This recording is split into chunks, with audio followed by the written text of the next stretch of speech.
Hey guys, William here, aka Big Bastard. This is coming out a little later than I want. We had some stuff going on. We had to put our little beloved pet down. And we've been kind of coping with that, but we've also had other issues going on. That said, I tried not to delay. I tried to avoid delaying quite a bit on this because I need it to still be relevant. So basically, this is the Revelation review that I promised you guys. What's going to happen is I'm going to break this down into 3 parts. In the first part, I'm going to discuss like 5 of the fucking most commonly brought up arguments by the haters. These haters are what I call faker fans. And in the second part, I'll talk more about faker fans and explain to you what exactly that means and why I label them faker fans. And then the third part, we'll go into the Revelation review itself, cover anything that we didn't cover before, because there are points being brought up by these faker fans that I will not be addressing until I do the Revelation review, and that way it's within a proper context. But some of this does not actually need context because it was coming out long before the show ever hit, and frankly the points are not only redundant by now, they're moot. Anyone who's seen Revelation knows just how moot these points are. Some do have partial merit, and I will address those, but basically this is going to be 5 common arguments that are brought up over and over and over again by these faker fans that hold no water, or only partially. Basically they're misdirecting the way it really is in the show. So beginning with that, we'll start with point number 1. Well, it's the He-Man show and He-Man's not in it.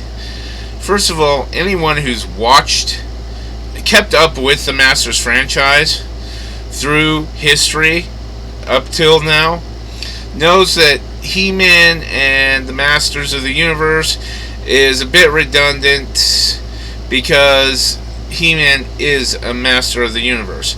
Now, I've mentioned this before. A lot of people think He-Man's the leader. In a way, he is.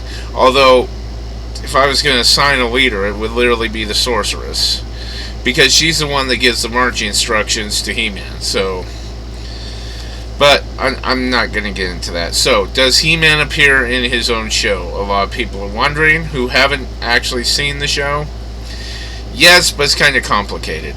Because, and feel free to call out the idiots on this. I did this once on the forum, because I'm like, what are you talking about? He-Man appears in every episode. It was a trick that I'd thrown out to get people trapped. 2 people actually answered that correctly. And they were like, the thing is in pretty much the other episodes, it was flashbacks and pseudo He-Man. And I'll get to that in a minute. But basically, that was correct.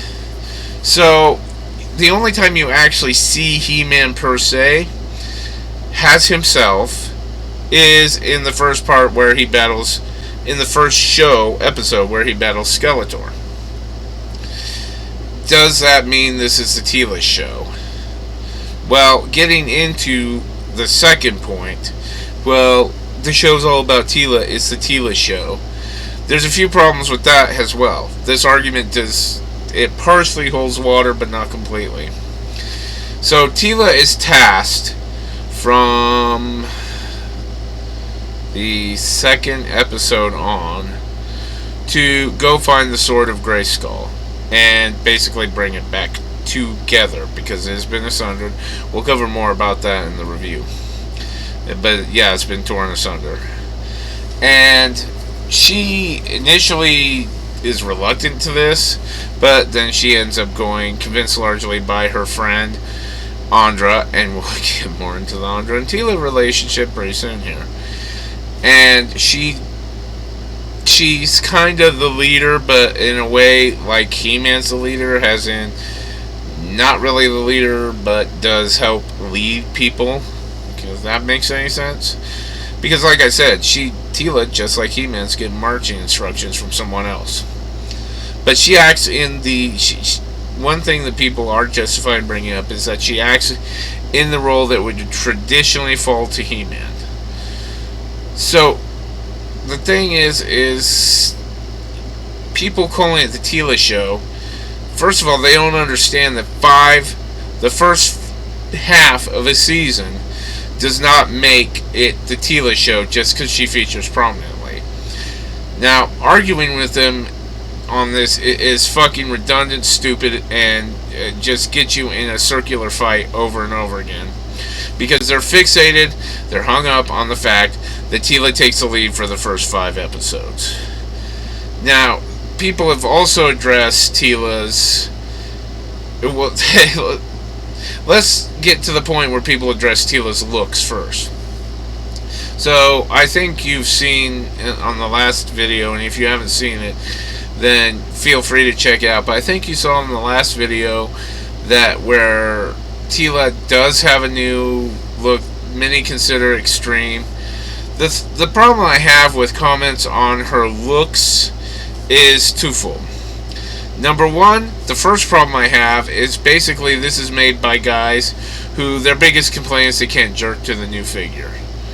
That's literally all they're saying. When they're saying, throwing out comments like, oh yeah, you know, the 80s Teela was gorgeous, this Teela's trash, and when all they're doing is focusing on features of her body like her boobs, which you can't see under the armor in the new outfit, then you can tell that they're just looking to figure jerk.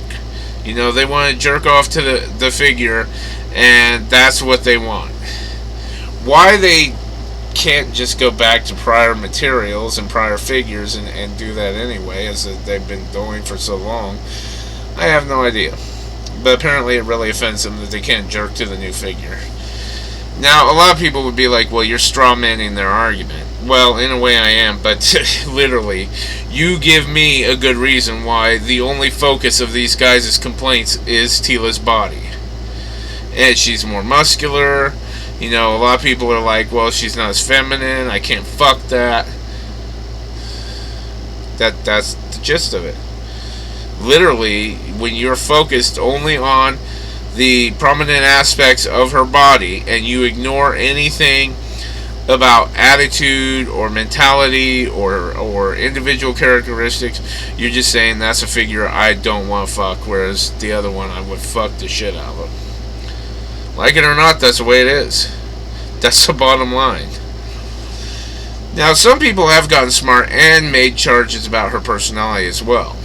We'll cover a little bit more of that in the review, but those do hold some merit. And they hold a lot more merit than anything based on her looks. They hold a lot more merit than a lot of the arguments in against Revelation, period. But basically, that's the gist. They don't like this new Butch Teela. So, let's get into the Teela-Andra relationship, which has been proclaimed as a lesbian relationship by, like, tons of people. Now, is that the case? Well, looking at how they act with each other in the show, you really can't make an argument one way or the other. People could say, well, they're lesbian because, you know, this touch, this gesture, that's too intimate for friends. But a lot of people would be like, well, me and my friends act that way too toward each other.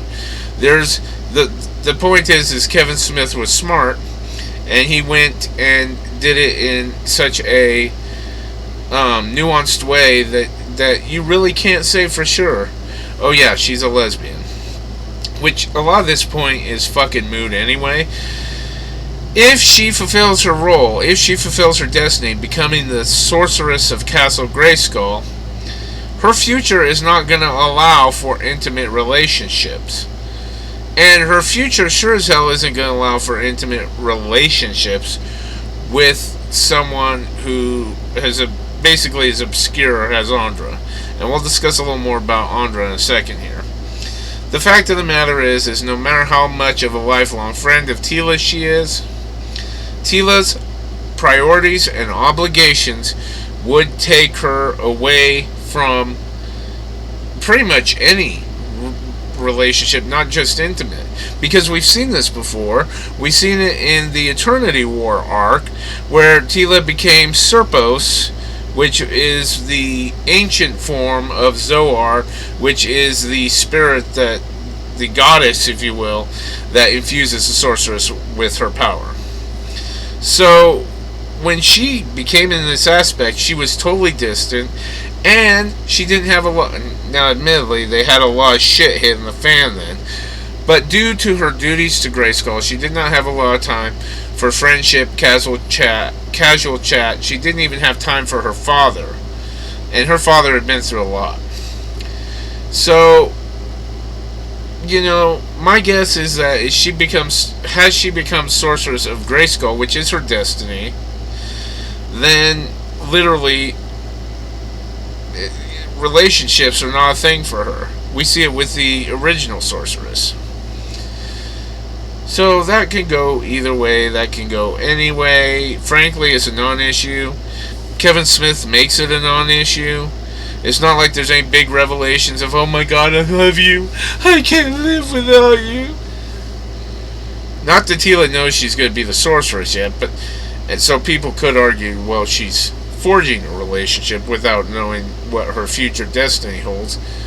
It's irrelevant. It's fucking irrelevant at this point. Tila's going to do what she's going to do. Tila, I mean, there's questions with this Tila whether or not she would run from the responsibility of being the sorceress, because she has run. In fact, the first 5 episodes, the first 4.5 episodes are literally about her running away from, initially it looks like her running away in her grief, but we see a little later on she's running away from what she's already perceiving to be her destiny. So we'll get into more of that when we cover the Revelations review. But as far as I'm concerned, this lesbian thing is an invalid argument and holds no weight. Because one way or the other, there was no indicators, and more importantly, it did not interfere with the plot. And I will call out this SJW shit, and I'll tell you what I mean by that, because, God, I never thought I'd wake up in a society where SJW, social justice warrior, was an insult. But this SJW shit that people fear so much, and I understand where they're going. I don't mind SJW. I don't like woke. I think there's a proper way to do SJW, just like there's a proper form of feminism. But the current third wave feminazi bullshit is not it. And the idea of what we are currently considering woke is not it. Nor is that the proper way of being an SJW. But, you know, to give you an analogy or an example, IDW, they did the Transformers continuity, and one of the things that really irritated me, I was pretty vocal about it, was that they were throwing out, and I hesitate to use the term homosexual because Transformers don't have sexuality, so let's run with homogender. They were throwing out homogender relationships and archetypes left and right. You know, this is a society where I could argue that they would have more homogender relationships per se, and the whole idea of Transformers and gender is just a fucking can of worms that should never been opened. Of course, the introduction of RC as a figure, as the first female Autobot, as they proclaim her, even though, as far as I know, she wasn't, because I do believe that Alita, and I gotta check this, but I do believe that Alita 1's appearance and her female cohort's appearance in the animated version actually precede any design patent for RC. Now, I could be wrong. Maybe they were using that to set up RC. I don't know. I'd have to go back and do some work in that, checking that out. But literally, trying to address it was the mistake, really.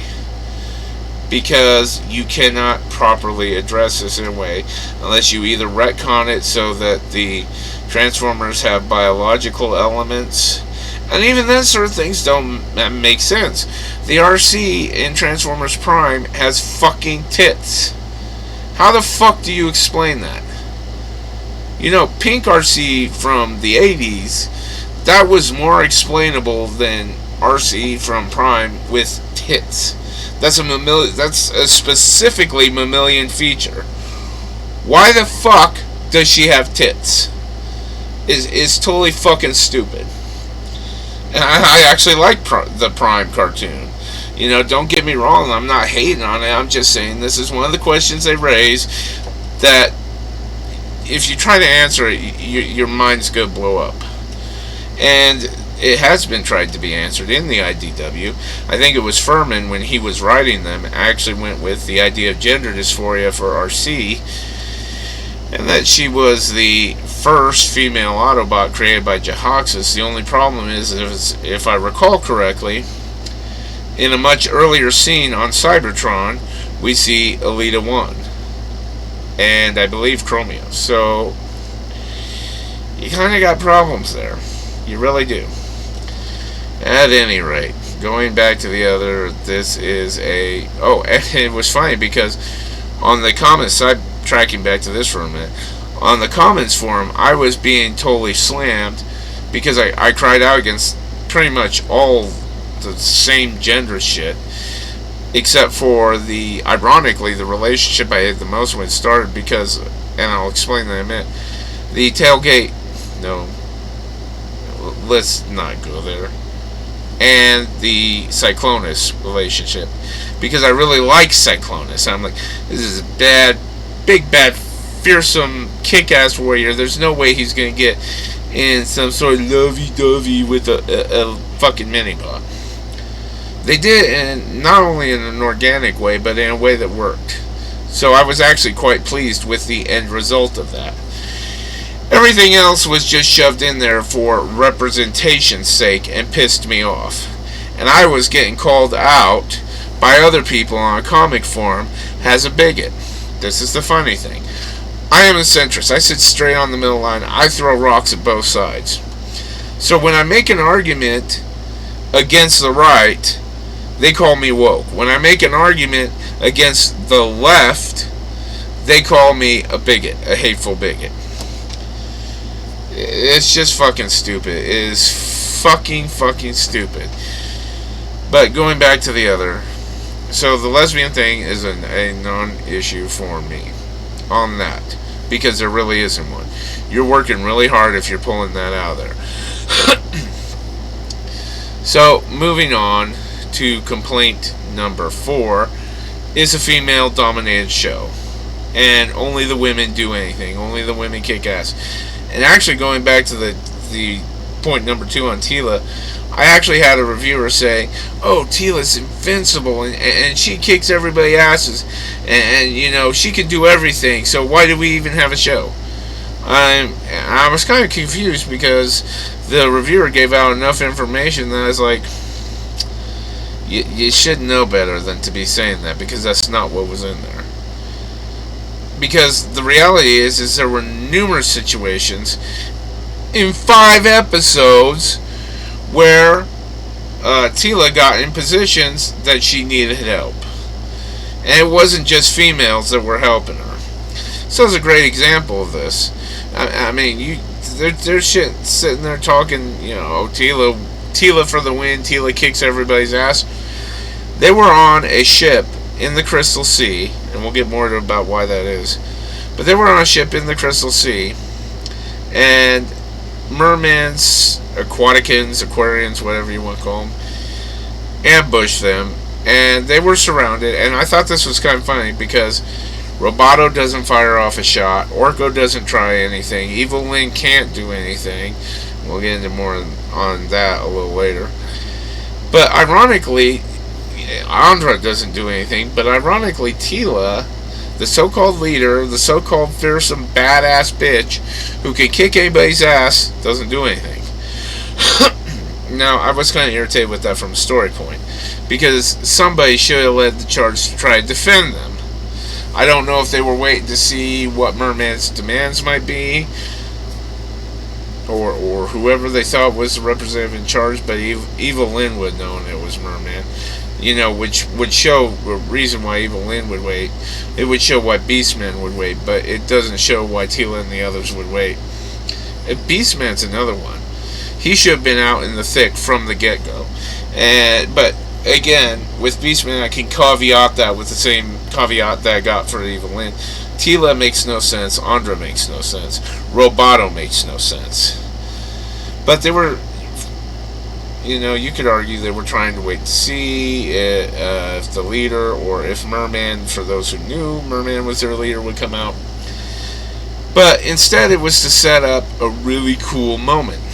Because with all these Aquaticans surrounding the ship, surrounding the people on the ship, and nobody knows what they're going to do, but you could assume it's not going to be pretty. You get a Wave Rider coming in, and fucking Man-at-Arms cleans out every fucking Aquatican. Cleans them all out. Boom, boom, boom, boom, boom. And this is an old Man-at-Arms, mind you.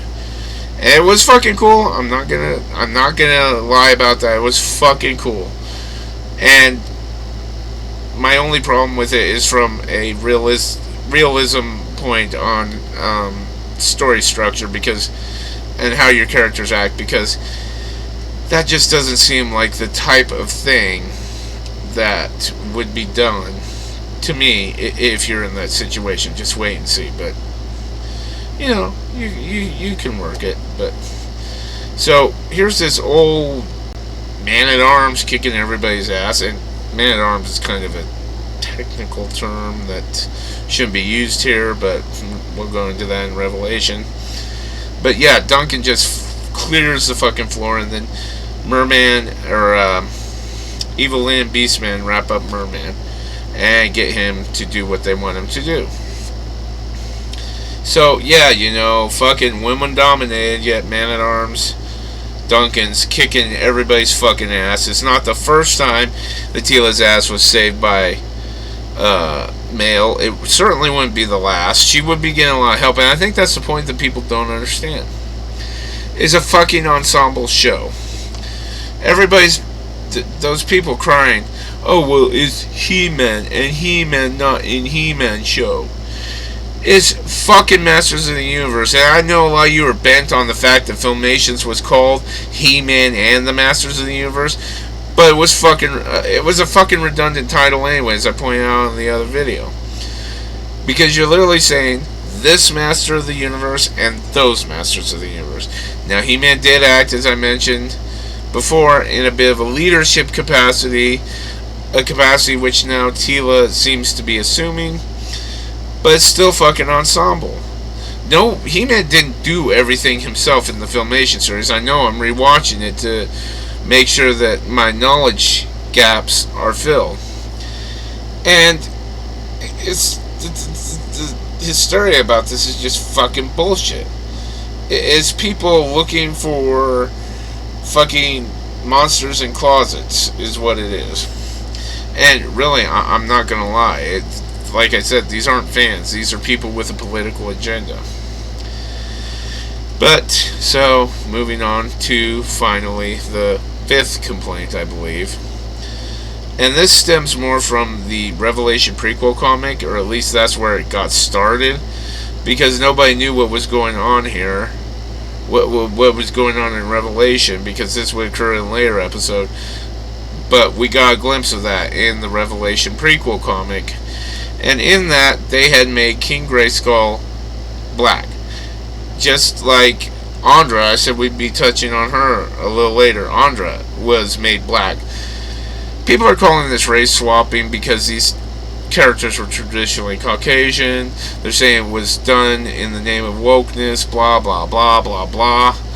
But, you know, really, just common sense tells you that if anybody should be pissed, it should be the people who this is supposedly being done for.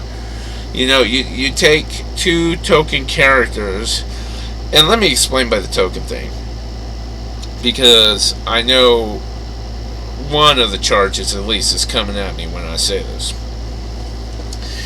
So, King Grayskull, to give you a little background if you don't know, was in the 2002 series. A lot of people call it 2000X, but he first appeared in that. I have not seen that series. I will be viewing it.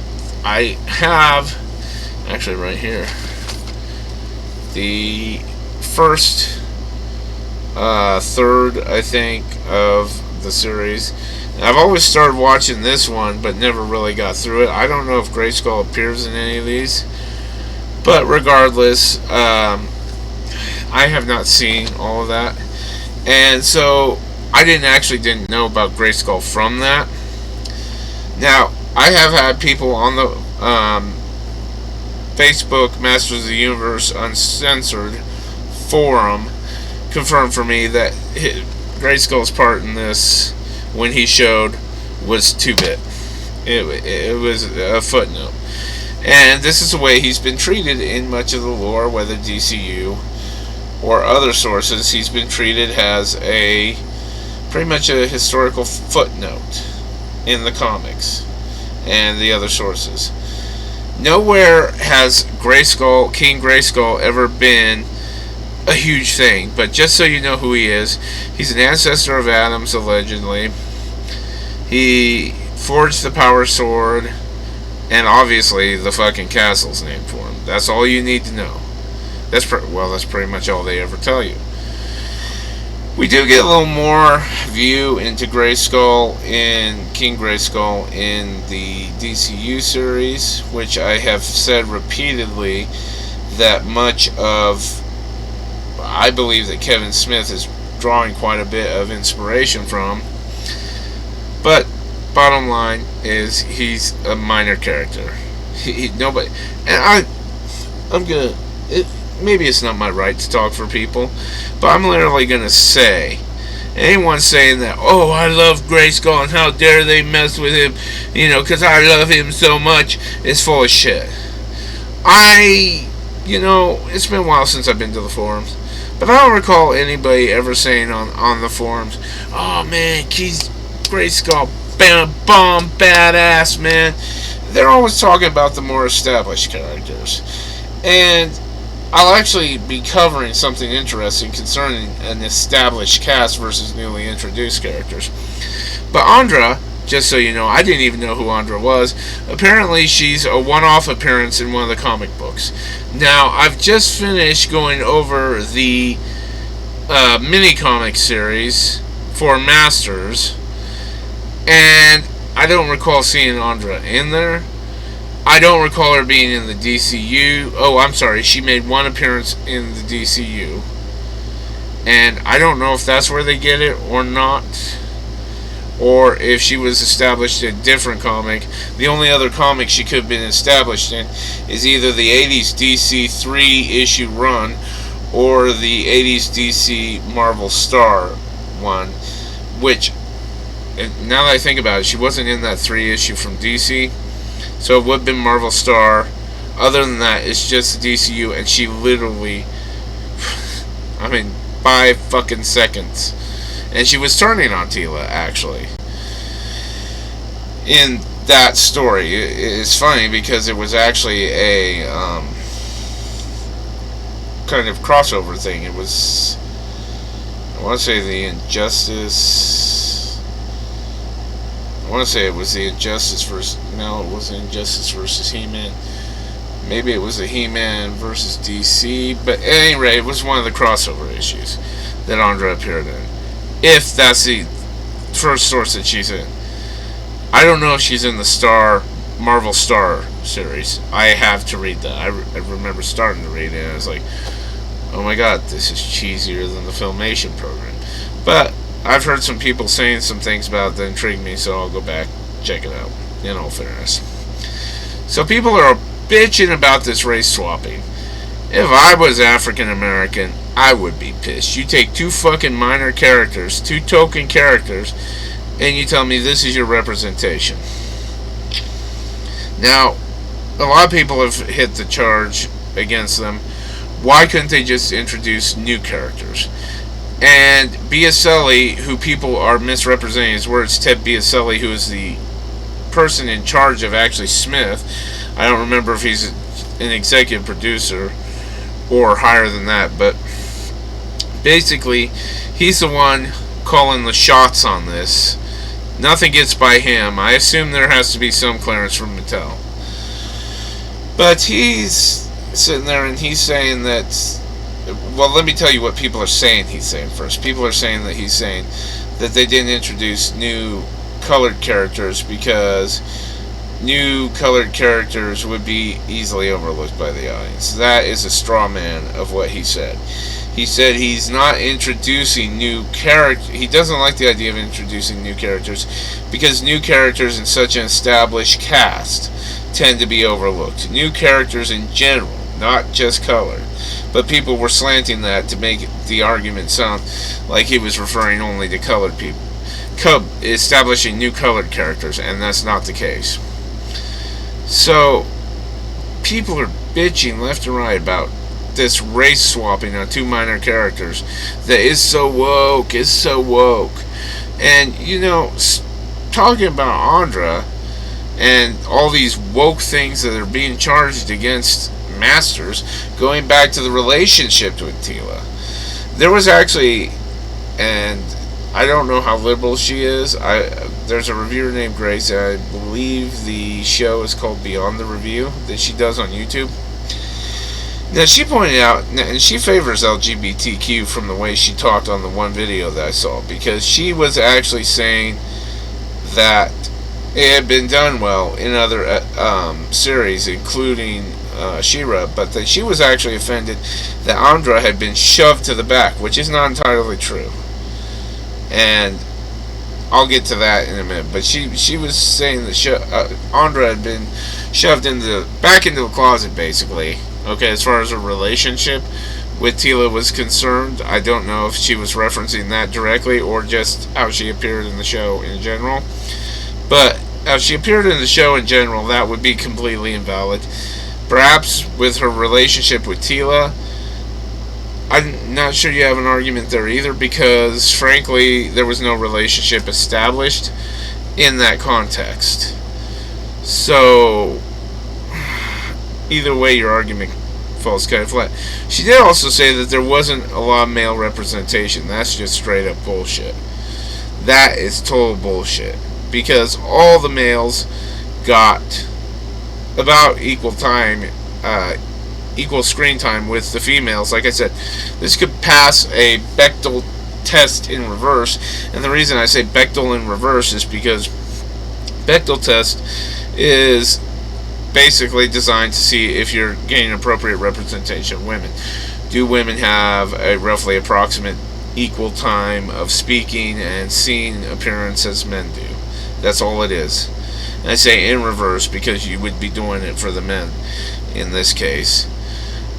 Or maybe I should say inverse, an inverse Bechdel test. At any rate, this is pretty much on spot with males getting equal representation to what females do. And it's ironic because when they do show Adam, he's actually focused on more than I think even Teela is.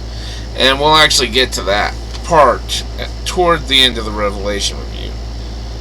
Now think about that. And obviously I put it in the title, but I'm assuming by now you figured out there's spoilers, that this is a spoiler-filled review. So now I've covered the 5 main bitching points from these faker fans. Let's discuss these faker fans and tell you why. I'll tell you not only why I call them faker fans, but how you can spot them. So there's been intense pretty much countering to any positive Revelation reviews, and and I mean any positive remarks about Revelation. On the forums, people are getting hammered by these negative faker fans. They're just spewing their toxic, vitriolic vomit all over. So, first, let's get this straight. There are legitimate fans, dissenting fans, who do not like Revelation for for whatever reason, but they give reasons for why they don't like it that are valid. These faker fans, they're gonna pump the same 5 fucking reasons over and over again. They might throw some new ones in. We'll cover some of those new ones later down, but you'll see why those aren't valid either. But basically, they have this little small script. It's pretty much as small as the dick of the guys who are complaining that Tila's butch, about Tila being butch is, okay? And they run those same fucking arguments over and over again. They're fucking parrots. They don't fucking know how to do anything else. They just say this shit over and over and over and over again, soaping, just desperately praying that somehow it makes it true. That somehow, by the grace of God, these lies will eventually become true because they will it enough. Not gonna work. Sorry. And the thing that bothers me is there's actually people who support Revelation that tend to do the same thing. And I've noticed in the Masters of the Universe Uncensored forum that I'll go out and I'll make these observations and then they start getting parroted. And that before, people weren't bringing certain things in from established lore that I had, and then once I mention it, it starts cycling. So a good example is Skeletor, and how in the mini comic he was not Randor's brother, but actually came from another dimension. Now, if you have any true Motu knowledge about the mini comics, you know I fucked up there. But people are repeating it like it's truth because I tend to carry an air of authority on these forums, and I think that gravitates with a lot of people.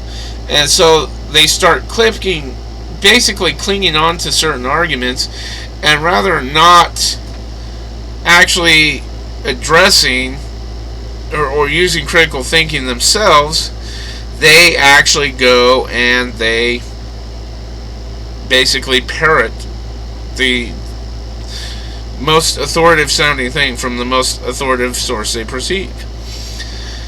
Now, I have fucked up there with the Skeletor one, which shows how dangerous this can be, because someone should have called me out. Hey, you get later in the mini-comics, almost to the end of when they did the Motu mini-comics, before doing She-Ra and the New Adventures of He-Man, and you're going to find that they actually had a setup story for this. They actually had a setup story called The Search for Keldor, where they kind of tease, hey, you know, maybe this was how Skeletor got originated. And they actually retconned the alternate dimension thing to make it fit that, you know, yes, Randor's brother did go into an alternate dimension. We don't know what happened to him. And that would match Skeletor's coming back from an alternate dimension to Eternia. It is a retcon. It's not as... I don't think it's a successful one, because if you read that first story discussing Skeletor, I don't think Eternia was something familiar to him. Now, I mean, this might be one of those things you could read either way. So I'll go back, I'll check. I could be wrong. Obviously, I could be wrong, because I was before. But, you know, and other arguments I've thrown out there being picked up, like, so, I'm just going to say it here. I was going to kind of save this, but I'm going to say it here. One of the things that people are noticing is that, okay, I won't say they're noticing. One of the things that I brought to people's attention is that this is not a Filmation continuation in either fact or spirit. It can't be. Now, it can be for a couple reasons, but I'm going to go into some of the most relevant for the show. The thing is in the show, Orko claims that he was a horrible magician in Trolla. Now, the thing is, that doesn't show up with the Filmation reality, because not only... Now, a lot of people could be like, oh, you know, but Orko just said that. Of course he's going to say that. But in one of the episodes, we actually see Orko go back into Trolla, and he works his magic perfectly. I wish he'd done a little more with it, but they had to make He-Man shine in that, so, not judging, but still love the episode. And I point out that, Smith, either through just, because there's been so much about Smith being a fan, and how much he lied. I covered this shit on the other one. I'm not going to really go in depth to it again, but basically, the idea is this. For whatever reason, Smith's ignorance did kind of cost an actual continuation, because Orko then, in this series, tells Evil Lyn that he sucked at magic in Trollo, which is just contrary to established fact. So there's that. There's a power sword issue, and I won't get into that right now. I'll wait till I get into the review appropriately to mention that. But there's some other aspects of lore, such as Roboto was made by Man-at-Arms. Well, no, he wasn't. Not in the Filmation one. Actually, ironically, in the mini-comic, he was. So, you'll see this. You will see Smith do this. There are throwbacks to the mini-comics. That's one of them, where Roboto is created by Man-at-Arms. There's another one that I'm not calling up to mind at the moment. Obviously, people could argue the Skeletor Keldor thing comes from 2000, and I don't even remember if they actually go with that in this one. I want to say they do, but I don't remember. At any rate, so this can't be a direct continuation of Filmation. It's just not possible the way Smith set it up, because he fucked some critical lore up in addressing this, and that's not a bad thing. That's not a bad thing. I'll give you my verdict when I hit that. But yeah, basically, that's part of the problem I'm having with just as much with the fandom as with the negative people, is they click onto something and they repeat. And it's like, guys, we want to establish critical thinking. So whether you're for or against the product, critical thinking is you looking at this, dissecting it within the lens of your He-Man lore that you know, and I think that's a problem. I think a lot of people don't have a knowledge of the lore like I do. Plus, if I see I have gaps, I fill it. So on the second watching of this, I was able to pick up things that I missed in the first watching because I started watching the Filmation again. Now, I've already read the DCU run. I've read from 2012.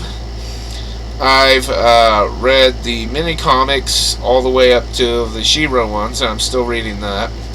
So my knowledge is fairly sound, except for the Filmation, and I'm swimming through the Filmation right now.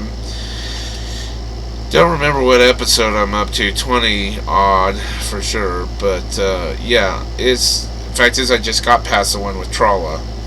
Now, see, this is the thing though, I always knew Orko was a great magician in Trollo, just because I remembered him saying that, but now I know for a fact that you could sit there and be like, okay, yeah, Orko may have said that, but he also meant it, because we see it as fact when it occurs in the show.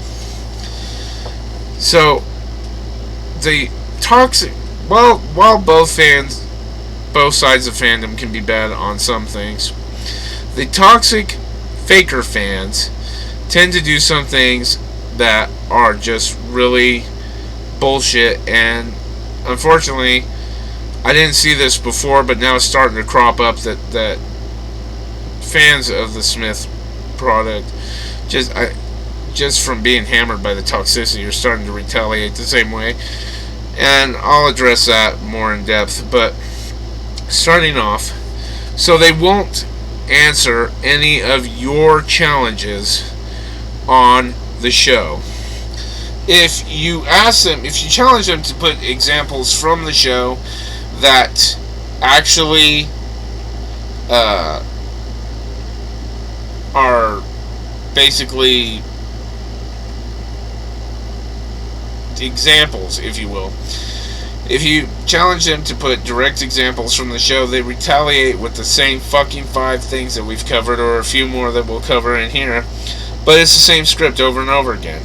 They won't show you specific examples from the show of these things occurring. They'll run off these more general things and be like, that's a fact. Reviewers have confirmed it.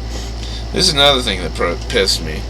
So, you would have people actually disguising on YouTube, disguising reviews of reviews as reviews, and then making it sound like it was everything that they had said it would be. There were a lot of people that would take people's reviews and mischaracterize them. So I dealt with this on Discus. Someone said, oh yeah, you know, several reviewers have mentioned, and then pointed out what Grace mentioned. I'm like, no, one reviewer mentioned that. One. Plus, all the reviews I have seen so far have been positive. Now, I do need to go and check out, because I was just looking at, initially, after it hit, I was just looking for reviews, and everything that was coming up initially was positive. But I do, now that there's been time, I need to hit some of these so-called reviews that are claiming that it's exactly what everyone says, it's going to be as woke as everyone said, blah, blah, blah, blah, blah. The other thing they do is actually insult. Oh, and those reviewers of the reviews, they were just basically saying, well, I saw this, and what I said is exactly what it was. What they're doing is they're not even watching the review, and they're taking liberty proclaiming they have watched the review, and then they're keeping with their original script. You can't do that. That's not critical thinking. And not only that, people need to start confronting them with the fact that they're lying about that. And I have, on YouTube, on Discus, on Facebook. I'm in Facebook jail right now, but I'll be out tomorrow. But I've been confronting people very vocally about this. The other thing these guys do is they sit there and they will just bash you and call you names, bash you and call you names, bash. If you offer even the most weakest defense of why you love Masters, boom, you're woke. You're a virtue signaler. I never even thought I'd be seeing a world where I live in such a fluid release of definitions, with this new definition, virtue signaler, coming up. But yeah, they start throwing all these ad homs at you and totally ignoring the merit of your argument. And what you need to do when you're discussing this with them is draw them back to the argument. Draw them back to that. And usually, 9 out of 10 times, they ain't going to do it. They ain't going to answer your argument. And that just shows them, don't let it piss you off. If you want to keep arguing with them for the sake of arguing and, for shiggles, then go ahead and get in a circular argument with them, because that's where it's going to be. It's just going to circle and circle and circle. If you actually have better things to do with your time, I know I don't, but if you actually have better things to do with your time, then fucking just move on. Because you're not going to convince these. Now, these faker fans, they piss me off, and challenge them on original lore. So challenge them to pull out specifics from the show, but challenge them with original lore as well. And they can't pass it. And I've called out enough that a couple were actually like, well, yeah, I never really watched T-Man, I never really liked it, but, this is the way it is. Sure thing, tard. Challenge them on these aspects, but you're not really going to get far with them. Now, why this pisses me off so much is because from the get-go, these assholes, these political activists dressed as fans, and that's why I call them faker fans, is because they're political activists dressed as fans. They're not really fans. They keep trying to claim, oh my god, I was throwing around terms, diehard OG, and a lot more than that, but Die Hard and OG really stuck, and people have run around on the forums now trying to gain street cred using those terms. Okay. Whatever you say. I'm not saying I claim those terms, but I'm saying I was the first to use them heavily on the board. And then all of a sudden everyone else is using them. And, well, every dissenter is trying to basically paint themselves as experts that way. So, the reason this pisses me off is because Kevin Smith has worked hard on this Revelation program.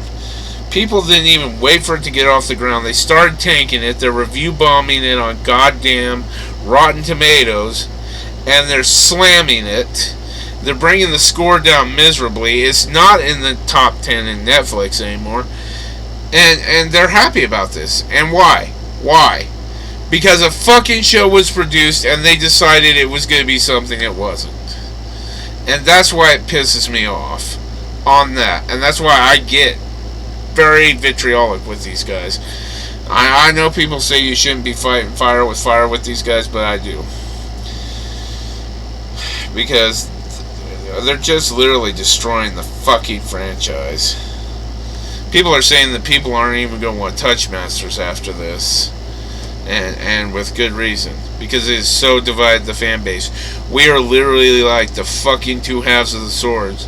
One dark and one light. The only problem is the dark sword is like overwhelming the light one, so that eventually you're just going to have one fucking purple sword with a slight tinge of silver on the side, because these assholes are mobilizing a force and they're literally working to bring down a product that they know nothing about, but they made up their mind it was woke.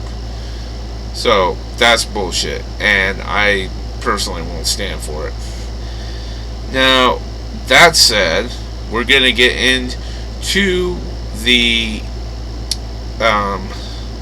actual review of the show, but this is running long enough that I'm going to stop here, and then I'm going to go into the Revelation review in the next video. And you don't gotta worry, because I'm recording this all in one setting, so you'll actually have this one loaded up first, then you'll have the other one sequentially, because this is something I need to get out now. But I've given you everything I got on 5 of the most commonly brought up bullshit arguments from the faker fans, is what I'm going to say, because they're the ones that stick to the script. The faker fans. And I've told you how to point out, or I've showed you how to find out who's a faker fan, what tactics to use to kind of out them, and whether or not you should really waste your time arguing with them. So I hope this video has been productive in that regard. I hope that you've enjoyed it. If you really like this, please share and subscribe. I'm still trying to work up my user base, and I've got a long ways to go, I know that, but everything you guys do as far as liking, sharing, and subscribing really helps me. So I will see you in a few minutes, because I'm going to get that done right away after this, and I hope you guys enjoy the next video as much as I hope you enjoyed this one. For now, this is Big Bastard signing out. Catch you on the flip side.